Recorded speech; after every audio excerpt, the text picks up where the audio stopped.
టాటరా classic రెటినాలకు world class treatment ఇప్పుడు మన భీరంగూడలో American laser eye hospitals.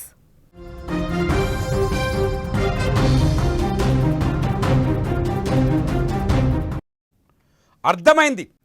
Pakistan గురించి మొత్తం ప్రపంచానికి అర్థమైంది. నిన్న ఫైనల్ మ్యాచ్లో పాకిస్తాన్ సమర్థత ఏంటో అర్థమైంది. మ్యాచ్ తర్వాత జరిగిన సంఘటనలో పాకిస్తాన్ క్రికెట్ బోర్డు అధ్యక్షుడు ఎవరైతే మొహసిన్ నఖ్వీ ఉన్నాడో నఖ్వీన్ దొంగ బుద్ధి అర్థమైంది. అటువంటి నఖ్వీ, తీవ్ర అవమానానికి గురైన నఖ్వీ, ప్రపంచ వేదిక పైన మొత్తం ప్రపంచం నిద్ర మేలుకొని చూస్తున్న క్రికెట్ మ్యాచ్ని, ఆ మ్యాచ్ తర్వాత ఏషియా కప్ని భారత్ తీసుకుంటుందా లేదా అనే ప్రశ్నకి సమాధానాన్ని వెతుకుతూ జనం ఎదురు చూస్తున్న సమయంలో నఖ్వీ తీసుకున్న నిర్ణయం, నఖ్వీ చేసిన దొంగతనం, భారత ధీరుల్లా భారత క్రికెటర్లు ఆ కప్పును వదిలేసి వచ్చిన వైనం, ఇవన్నీ చూస్తే నఖ్వీ దొంగ బుద్ధి ఈ ప్రపంచానికి అర్థమైంది. అటువంటి నఖ్వీ ఇవాళ మన భారత ప్రధానమంత్రి నరేంద్ర మోదీ చేసిన ట్వీట్కి ఒక రిప్లై ఇచ్చాడు. ఈ నఖ్వీ ఎవడో కాదు, పాకిస్తాన్కి హోంశాఖ మంత్రి. ఇంకా చెప్పాలంటే భారతదేశం పైన ఉగ్రవాదాన్ని ఉసిగొల్పుతున్న హోంశాఖని నడిపించే దుర్మార్గుడు, సెమీ ఉగ్రవాది కూడా ఈ నఖ్వీ. ఈ నఖ్వీ వల్లే ఏషియా కప్లో ఇండియా పాకిస్తాన్ మ్యాచ్ వివాదాస్పదంగా మారుతూ వచ్చింది. ఇండియా పాకిస్తాన్ మధ్య ఎమోషన్స్ రైజ్ కావడానికి కారణం కూడా ఈ నఖ్వీ. ఇప్పుడు మళ్ళీ అదే తప్పటడిగేశాడు Naqvi.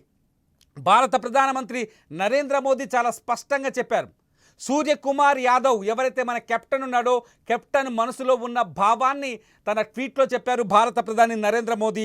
Operation Sindoor on the games field అని.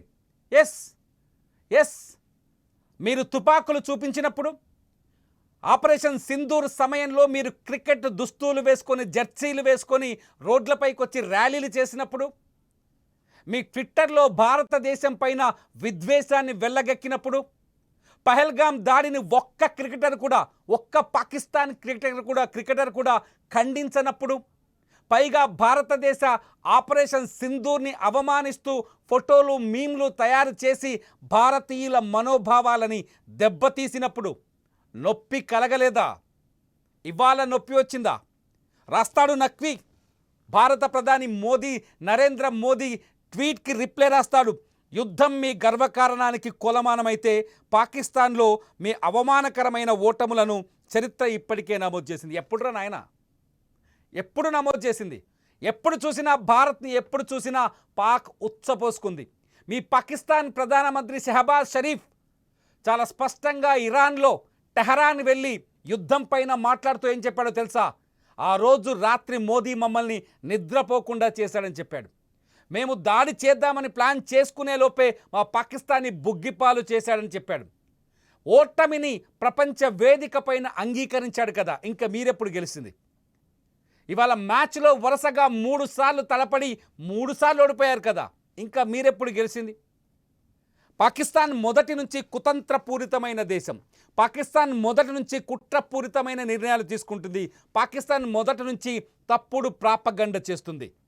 పాకిస్తాన్ ఓటమిని కూడా విజయం మోడల్లో విజయంగా ప్రమోట్ చేసుకున్న సంఘటనని మనం మర్చిపోలేదు. ఆపరేషన్ సింధూర్ తర్వాత, సీజ్ ఫైర్ పైన ఒక నిర్ణయం తీసుకున్న తర్వాత పాకిస్తాన్ విజయోత్సవాలు చేసిన సందర్భాన్ని చూడలేదా? భారతీయులందరికీ తెలుసు పాకిస్తాన్ ఆ యుద్ధంలో ఏం కోల్పోయిందనేది. ఆపరేషన్ సింధూర్లో పాకిస్తాన్ ఏం కోల్పోయిందో ప్రతి భారతీయుడికి తెలుసు.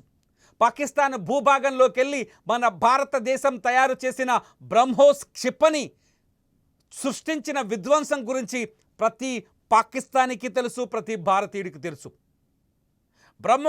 బ్రహ్మోస్ క్షిపణి దమ్మేంటో అమెరికా కూడా వణికిపోయింది దాన్ని చూసి. ఇంకా యుద్ధం మాకేదో చేసిందని, యుద్ధంలో మేమేదో అవమానపడ్డామని. నిన్న ప్రపంచ వేదిక పైన అవమానపడ్డది ఎవరు? ఈ నఖ్వీ కదా. అది తట్టుకోలేక పిచ్చి రాతలు, పిచ్చి కూతలు కూస్తున్నాడు ఈ నఖ్వీ. అది తట్టుకోలేక భారత ప్రధాని నరేంద్ర మోదీకే ఏకంగా రీట్వీట్ చేస్తూ వంకర మాటలు, పిచ్చి మాటలు మాట్లాడుతున్నారు. ఈ పిచ్చి చేస్తేలే కదా సూపర్ 4 సమయంలో నువ్వేం చేశావు? మీ పాకిస్తాన్లో తోక టపాసుల్లా పేలని మీ చైనా చైనా పటాసు లాంటి మీ ఆయుధాలతో పోల్చావు కదా మీ క్రికెటర్లని. మీ రావూఫ్ని, మీ ఫర్హాన్ని పోల్చావు కదా, ఏం చేశావు? ఏమయ్యారు? నిన్న మా బూమ్రా చూపించాడు కదా, నిన్న మా బూమ్రా రాకెట్ అంటే ఇలా పడుతుందిరా, ఇలా ఎగరదు అని. అటువంటి నఖ్వీ ఇవాళ భారత ప్రధాని నరేంద్ర మోదీని అవమానపరచాలనే ఉద్దేశంతో చేసిన ట్వీట్ నిజంగా ప్రతి భారతీయుడిని ఒళ్ళు మండేలా చేస్తుంది. ఒక్కసారి కన్నెర్ర చేస్తేనే సగం పాకిస్తాన్ ఐసీయూలోకి వెళ్ళిపోయింది. ఇప్పటికీ భారతదేశం ఆపరేషన్ సింధూర్ సమయంలో భారత వాయుసేన చేసిన దాడుల నుంచి పాకిస్తాన్ కోలుకోలేదంటే నమ్ముతారా? ఇవాల్టికి కూడా కోలుకోలేని స్థితిలో ఉంది పాకిస్తాన్. ఆర్థికంగా డబ్బులు లేక అమెరికా కాళ్ళు పట్టుకొని పదే వైట్ హౌస్కి వెళ్ళి ట్రంప్ కాళ్ళు పట్టుకొని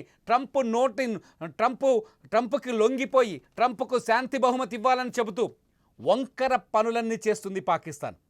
మళ్ళీ ఇవాళ క్రికెట్లో ఓడిపోయిన తర్వాత కూడా మళ్ళీ అదే వంకర పని చేస్తుంది పాకిస్తాన్. ఈ Naqvi Pakistan cabinet minister, PCB అధ్యక్షుడు మాత్రమే కాదు, ఏసీసీ అధ్యక్షుడు కూడా. వాడి చేతి నుంచి మేము కప్పు తీసుకోబోమని మన భారత క్రికెట్ టీం చాలా స్పష్టంగా ప్రకటించింది.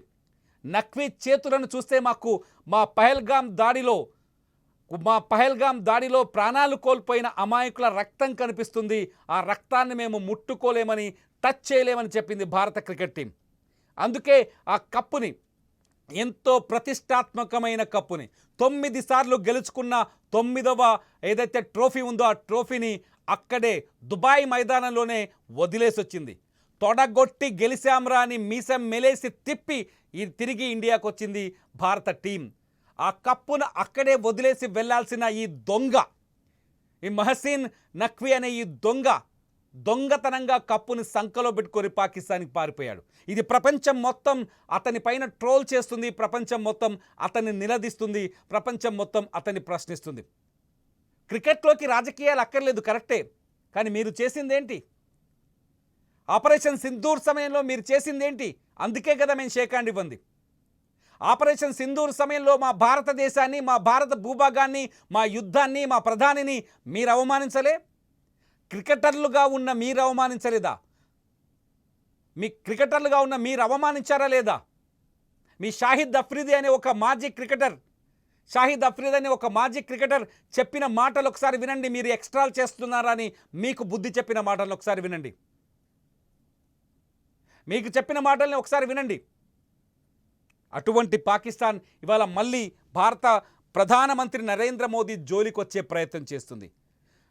పాకిస్తాన్ కేబినెట్లో ఉన్న మంత్రి ఏకంగా భారత ప్రధానికి రీట్వీట్ చేసి అవమానకర రీతిలో ట్వీట్ చేయడాన్ని ఈ భారతదేశం జీర్ణించుకోలేదనే విషయాన్ని మర్చిపోతుంది పాకిస్తాన్. ఇంకా దుబాయ్లో కొట్టిన దెబ్బ సరిపోలేదా? సరిహద్దుల్లో కొట్టాం, పారిపోయారు. మీ పాకిస్తాన్ భూభాగంలోకి వచ్చి కొట్టాం, నలిగిపోయారు. ఇప్పుడు దుబాయ్లో కూడా కొట్టాం. ఇంకా ఏం కావాలి? నఖ్వీకి ఇంకా ఏం కావాలి? గెలుపు మాదైన పథకం తీసుకొని పోయావు కదా నఖ్వీ.